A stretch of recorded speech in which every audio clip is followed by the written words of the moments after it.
अच्छा, ये जो घर की रेमेडीज़ हैं वो क्या हो सकती हैं इसमें? सर उसमें सबसे अच्छी रेमेडी ये है कि आप हॉट वाटर ज़्यादा से ज़्यादा लें। उसमें आप जो शांदा ले सकते हैं सर, आप ग्रीन टी ले सकते हैं, सूप ले सकते हैं, यखनी ले सकते हैं, चिकन ले सकते हैं, मटन ले सकते हैं, फ़िश ले सकते हैं। आप सबसे जो मतलब हुज़ूर पाक सल्लल्लाहु अलैहि वसल्लम ने हमें बताया, आप हनी शहद इस्तेमाल करें। ठीक है, और वो पानी के साथ या वैसे ही? नहीं सर, आप वैसे ही लें पानी, हॉट वाटर वैसे ही आप जब लेते हैं सर तो वो वायरस को किल करता है। अच्छा, सही सही सही। आप जब हॉट वाटर लेते हैं ना तो वो वायरस को किल करता है। तो hot water very very good in this season, जिसमें जो है ना नज़ला ज़ुकाम अगर लोगों को बहुत ज़्यादा हो रहा है, वो इससे तंग हैं, तो हॉट वाटर का इस्तेमाल ज़्यादा से ज़्यादा करें। ठीक है। अच्छा डॉक्टर साहब, आजकल छोटे बच्चों के अंदर ये चेस्ट इन्फेक्शन बहुत ज़्यादा है। नाक बंद होना एक रूटीन की बात है, क्योंकि ठंड भी इतनी ज़्यादा है और आपको पता है कि बच्चों को कितनी आप लेयरिंग करवा दें, लेकिन बच्चा जो है फिर भी वो कोशिश करता है कि वो गीले जगह पे जाए, अपने हाथ गीले रखे, ठंडे फर्श पर जो है वो बग़ैर सॉक्स के चल रहा होता है। तो ये जो बच्चों में ये जो चीज़ आ गई है, अब बहुत से पेरेंट्स जो हैं परेशान हैं। कभी भी आप किसी भी हॉस्पिटल क्लिनिक जाएं तो छोटे छोटे बच्चे आए होते हैं जिनको सांस लेने में दिक्कत हो रही होती है। सर इसका क्या हल है और उससे कैसे बचा जा सकता है? अच्छा सर, ये जो छोटे बच्चे होते हैं या ओल्ड एज पीपल होते हैं, ये दोनों ना इस सर्दी के सीज़न में बहुत ज़्यादा वल्नरेबल होते हैं, यानी कि इनमें जो इन्फेक्शन के चांसेस हैं वो ज़्यादा होते हैं। वो ऐसे ये कमज़ोर होते हैं एक किस्म के, ठीक है ना, जिसको कहते हैं इम्यूनो कम्प्रोमाइज्ड। इनके ऊपर जो नमोनिया है, एलर्जिक राइनाइटिस है, फ्लू है, इस तरह की चीज़ें ज़्यादा असर करती हैं। अब मैं पहले थोड़ा सा समझाना चाहूँगा आपको ईएनटी के हवाले से। जो पेरेंट्स हैं जिनके बच्चों को सांस लेने में मसला होता है, उनकी नाक बंद होती है, छींकें आ रही होते हैं या उनका रेस्पिरेटरी रेट बढ़ जाता है, वो सर ये होता है, एक तो सिंपल ये होता है कि उनको नमोनिया होता है जो कि छाती का इन्फेक्शन होता है। अगर ये हो फिर भी आपने डॉक्टर से रजू करना है, मुस्तनद डॉक्टर के पास जाएं, वो उनको देखें, उनका रेस्पिरेटरी रेट कैलकुलेट करें, उनको स्ट्रेच से उनकी जो चेस्ट है उसको सुने, कोई वीज़ या ब्रोंकाई तो नहीं आ रही। अगर वीज़ या ब्रोंकाई आ रही है तो इसका मतलब ये है कि लोअर रेस्पिरेटरी ट्रैक्ट यानी कि छाती में इन्फेक्शन है।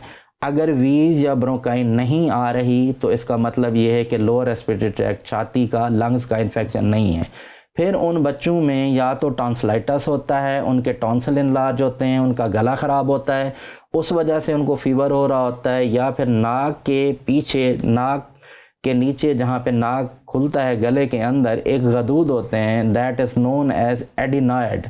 एडिनॉइड एक 6 to 9 ईयर एज में अल्लाह ताला की तरफ से होते हैं, नोज़ के पीछे वाले हिस्से में नीचे, जो कि बढ़ जाते हैं एलर्जी की वजह से, ऐसी ठंडी खट्टी चीज़ें खाने की वजह से, टर्बिनेट की उनकी जो एडिनॉइड हैं हाइपरट्रॉफी हो जाती है, और जो नोज़ के अंदर टर्बिनेट हैं, आगे अल्लाह ताला ने 3 टर्बिनेट्स बनाए हुए हैं, जिसमें सुपीरियर टर्बिनेट आ जाता है, मिडल टर्बिनेट आ जाता है या इन्फीरियर टर्बिनेट आ जाते हैं। मोस्टली इन्फीरियर टर्बिनेट की हाइपरट्रॉफी हो जाती है और एडिनॉइड हाइपरट्रॉफी हो जाती है।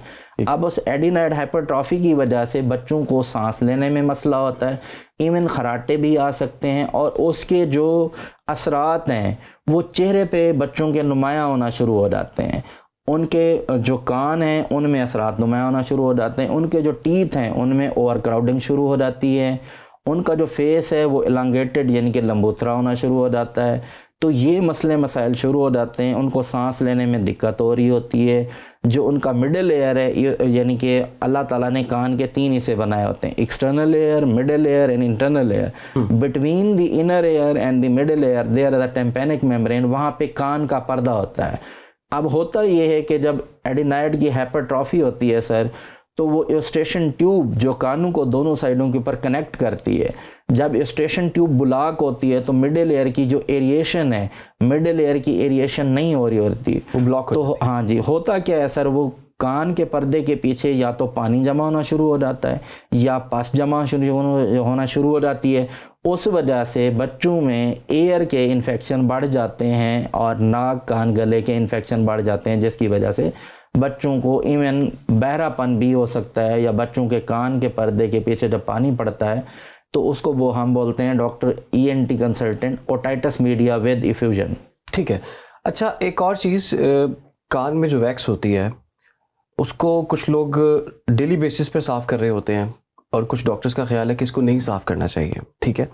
तो कान की सफाई जो है वो किस तरह से की जाए, और ये वैक्स हमारे कान के लिए अच्छी है या बुरी है? सर बेसिकली जो वैक्स है इसको बोलते हैं सीरुमिन। एपोक्राइन ग्लैंड्स होते हैं अल्लाह ताला ने कान में बनाए हुए हैं जो वैक्स सिक्रीट करते हैं। अल्लाह ताला ने उनको फंक्शन दिया हुआ है। If 5 to 10% wax in both ear then it is protective. अगर 5 से 10% एक्सटर्नल ऑडिटरी कैनाल में वैक्स पड़ी हुई है तो वो अल्लाह ताला ने हमारे लिए प्रोटेक्शन के तौर पे बनाई है, ताकि कोई फॉरेन बॉडी अगर अंदर चली जाए तो वो ना जा सके। और काफ़ी सारी चीज़ों से हमें प्रोटेक्ट करती है, जैसे कोई इंसेक्ट चला जाए अंदर, ठीक है ना, इस तरह की चीज़ों से हमें बचाती है। लेकिन अगर सर वैक्स की क्वांटिटी बढ़ जाए, यानी कि एपोक्राइन ग्लैंड्स अगर वैक्स ज़्यादा सिक्रीट करें, बनाना शुरू कर दें कि एक्सटर्नल ऑडिटरी कैनाल यानी कि कान के अंदर का हिस्सा कंप्लीट तौर पे भर जाए, तो उस वजह से पेशेंट को या उस बंदे को कान में दर्द भी हो सकता है, उसमें पेशेंट को चक्कर भी आ सकते हैं, उसमें पेशेंट को इन्फेक्शन भी हो सकता है। लेकिन आप ख़ुद अपने कान की सफाई नहीं कर सकते। मेरे पास बहुत सारे पेशेंट्स प्राइवेट मेरी क्लिनिक में आते हैं। खुद अपने कान की सफाई आप नहीं कर सकते? सर बिल्कुल भी नहीं कर सकते। ये जो कॉटन बड के साथ डेली बेसिस पे नहाने के बाद हर बंदा कान पे मार रहा होता है। जी सर। अच्छा, बात यहाँ नहीं रुकती, आप प्लीज़ चाय भी लें साथ साथ। बात यहाँ नहीं रुकती, उसके बाद वो जो सरों में लगाने वाली पिन नहीं होती ख़वातीन, उसके साथ भी वो वैक्स निकाल रही होती हैं, और बात यहाँ भी ख़त्म नहीं होती। तो कुछ लोग ऐसे आपने भी देखे होंगे, मैंने भी देखे हैं ऑफिस में भी, तो वो जो की होती है ना गाड़ी की या मोटर बाइक की या किसी ताले की, तो वो भी कान में मार रहे होते हैं जैसे कान को स्टार्ट करना है उन्होंने। जी सर। तो ये जो तरीकाकार लोगों ने अपनाए हुए, आप कह रहे हैं कि इंसान अपने कान की सफाई खुद नहीं कर सकता?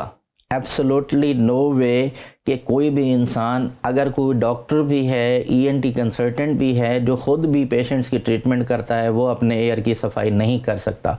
मेरे पास sir hundreds of patients present करते हैं जो अपने कानों की सफाई खुद कर रहे होते हैं, जो कि फॉरेन बॉडी अपने कान में डाल के आ जाते हैं। जैसे आपने बताया कि वो कॉटन बड से अपने कान को साफ़ कर रहे होते हैं। ये देखें, एंगल ही नहीं बनता, आप अपने कान को साफ़ ही नहीं कर सकते। अल्लाह ताला ने कान की 6 दीवारें बनाई हैं सर, 6 हिस्से बनाए हैं, यानी कि वॉल्स बनाई हैं। तो आप जब ये देखें, हमें नज़र नहीं आ रहा, हम अपने कान को इंजर्ड करेंगे। लोग जब कॉटन बड से या चाबी मार देते हैं, इवन की आपने जिस तरह बनाया, पेंसिल से कान की सफाई करने की कोशिश करते हैं, वो वैक्स को मज़ीद आगे धकेल देते हैं।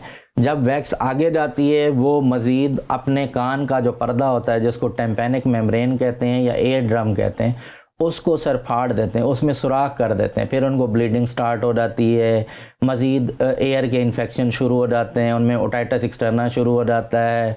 तो ये मसले मसाइल के साथ फिर हमारे पास पेशेंट प्रेजेंट करता है।